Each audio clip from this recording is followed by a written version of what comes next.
जय हिंद दोस्तों। आखिरकार मिथुन चक्रवर्ती ने बीजेपी क्यों ज्वाइन करी इसका पता चल गया है और ऐसा पता चला है कि आप इस वीडियो को शेयर करे बिना रह ही नहीं सकते। सोचो, एक मजबूर बाप अपने निकम्मी औलाद के करियर के लिए क्या कुछ नहीं कर सकता, कुछ भी कर सकता है। और ऐसा मैं नहीं कह रहा हूं बल्कि सोशल मीडिया पे चल रहा है। और ये कोई पहले पर्सनैलिटी नहीं है जिसने बीजेपी ज्वाइन की हो। इससे पहले ये इल्जाम जो है सचिन तेंदुलकर पर भी लगा है। आपको पता होगा सचिन तेंदुलकर पर यह इल्जाम लगा था कि उन्होंने जो ट्वीट किया था इंडिया टुगेदर वाला, वो एक्चुअल में अपने बच्चे को आईपीएल खिलाने के लिए किया था ताकि मेरे बच्चे का आईपीएल में सिलेक्शन हो जाए। और ऐसा मैं नहीं कह रहा हूं बल्कि सोशल मीडिया पर चल रहा है। इसी तरीके से मिथुन चक्रवर्ती ने जैसे ही बीजेपी ज्वाइन करी, अगले दिन उनकी जो निकम्मी औलादे हैं, उनकी जो करतूतें हैं, वो सोशल मीडिया पर वायरल होने लगी। बस कहानी इतनी सी है कि ये एक इत्तेफाक नहीं हो सकता। बीजेपी ये कह नहीं सकती कि हमें मिथुन चक्रवर्ती के जो लड़के हैं अक्षय चक्रवर्ती, उनके आरोपों का हमें पता नहीं था। मामला क्या है? मामला इतना है, जो मिथुन चक्रवर्ती हैं, उनके जो शहजादे साहब हैं जिनका नाम है अक्षय चक्रवर्ती, उन पर एक नहीं बल्कि दो बार रेप के इल्जाम लगे हैं। ओके भाई, इल्जाम नहीं लगे हैं बल्कि वो गिरफ्तार भी हो चुके हैं। सोचिए, एक पर्सनैलिटी जिसे आप हीरो समझते हैं, वो बंदा अचानक बीजेपी ज्वाइन कर लेता है।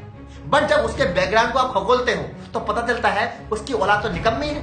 और ये मैं ऐसा नहीं कह रहा हूं, मैं उनकी कोई इंसल्ट नहीं कर रहा हूं, लेकिन जब आप किसी लड़की का करियर खराब करते हो और उस पर आरोप लगता है, और आप पे आरोप लगता है, आपकी अम्मी पर आरोप लगता है, यानी मिथुन चक्रवर्ती की जो घरवाली है उस पर भी आरोप लगा, साथ ही साथ उनके लड़के पे भी आरोप लगा कि इन्होंने बलात्कार किया है। और एक बार नहीं किया है बल्कि दो बार अलग अलग लड़की से बलात्कार किया है। पूरी कहानी क्या है हम समझाएंगे। बट ये इत्तेफाक नहीं हो सकता कि बीजेपी में कर्नाटक के 6 मंत्री जो हैं वो कोर्ट का सहारा लेते हैं और ये कहते हैं कि मिलोड हमें बचाइए, मिलोड हम चाहते हैं हमारी जो वायरल क्लिप है वो सोशल मीडिया पर या अखबार में वायरल नहीं हो जाए। और आपको पता होगा एक मंत्री जो संसाधन मंत्री हैं, उन्होंने तो इस्तीफा भी दे दिया। इस्तीफा क्यों दिया था कर्नाटक में? क्योंकि उनकी एक वायरल वीडियो जो है वो वायरल हो गई थी, जहां वो एक लड़की के साथ यौन अवस्था में पाए गए थे या उनसे बात करने की कोशिश कर रहे थे। खैर, अब जो मिथुन चक्रवर्ती हैं, उनके लड़के की करतूत क्या है मैं वो आपके सामने रखना चाहता हूँ। और ये मेरे कोई अपने शब्द नहीं है, सोशल मीडिया पे ऐसा वायरल हो रहा है और लोगों का यही कहना है कि शायद अपने बच्चे के करियर की वजह से बीजेपी ज्वाइन कर ली है मिथुन चक्रवर्ती ने। खैर, इससे आप सहमत हो या ना हो ये आपकी अपनी राय है। अब पूरी खबर क्या है मैं बताने वाला हूं। मिथुन चक्रवर्ती के बेटे पर रेप और जबरन ऑपरेशन का केस लगा है। ऑपरेशन तो समझते हैं ना आप, जब बच्चा गिरा दिया जाता है बिना उसकी पत्नी को बताए हुए। अब पूरा मामला क्या है? योगिता बाली कौन है? जो मिथुन चक्रवर्ती की घरवाली है, और उनके बेटे अक्षय और मिमोह पर रेप और जबरन ऑपरेशन कराने के मामले में मुंबई के ओशबीरा पुलिस स्टेशन पर दर्ज कराया गया है।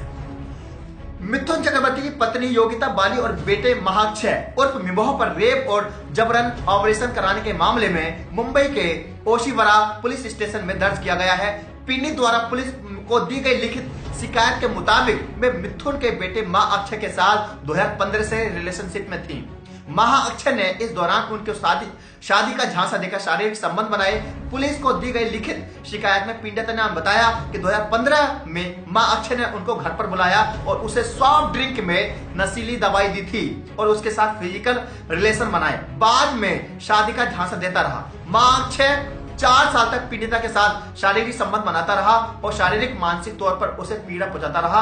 बाद में क्या हुआ कि बता दें कि पीड़ित एक एक्ट्रेस मॉडल है, और उसके बाद क्या हुआ कि धोखे से खिलाई पिल्स।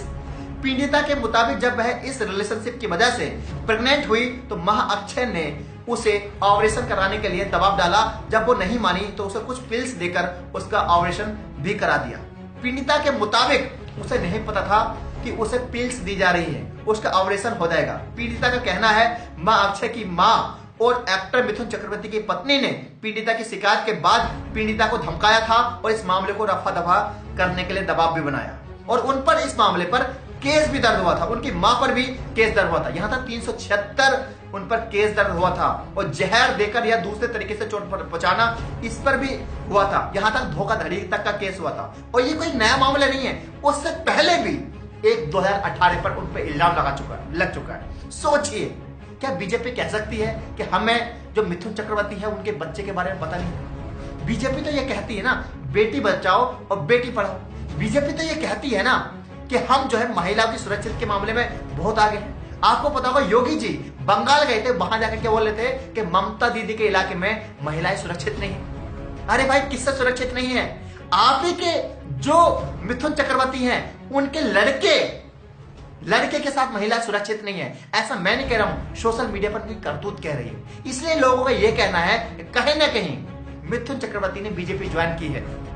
सोचिए, और ये कोई पहला केस नहीं है। 2018 में भी एक केस ऐसे हुआ था। 2018 में क्या हुआ था? मामले को लेकर पीड़िता ने अदालत का दरवाजा खटखटाया और फिर कोर्ट के आदेश पर यह केस दर्ज हुआ था। ऐसे ही मुसीबत में महाअक्षय पहले भी फंस चुके हैं। 2 साल पहले 2018 में एक भोजपुरी एक्ट्रेस ने महाअक्षय पर शादी करने का वादा कर रेप और गर्भपात कराने का आरोप लगाया था। अपनी शिकायत में उस एक्ट्रेस ने महाअक्षय की मां योगिता को भी नामजद किया था, जिसके बाद दिल्ली की रोहिणी कोर्ट ने महाअक्षय और उसकी मां योगिता के खिलाफ केस दर्ज कराने का आदेश दिया था। क्या ये इत्तेफाक हो सकता है? ये इत्तेफाक नहीं हो सकता। आप कह सकते हैं यार कि भाई कोई मिथुन चक्रवर्ती को छोटी बड़ी पर्सनैलिटी थोड़ी है, कोई लड़की उस पर इल्जाम लगा रही होगी, उसे बदनाम कर रही होगी। क्या ये इत्तेफाक है कि ये इल्जाम से 2 बार लगाए जाते हैं और दोनों बार लड़के पर आरोप लगाए जाते हैं, साथ में उसकी मां पर आरोप लगाए जाते हैं? इस कहानी को आप समझने की कोशिश करेंगे तब आपको पता चलेगा कि कहीं ना कहीं एक विशेष पार्टी किस तरीके से आपके इमोशन के साथ खेल रही है।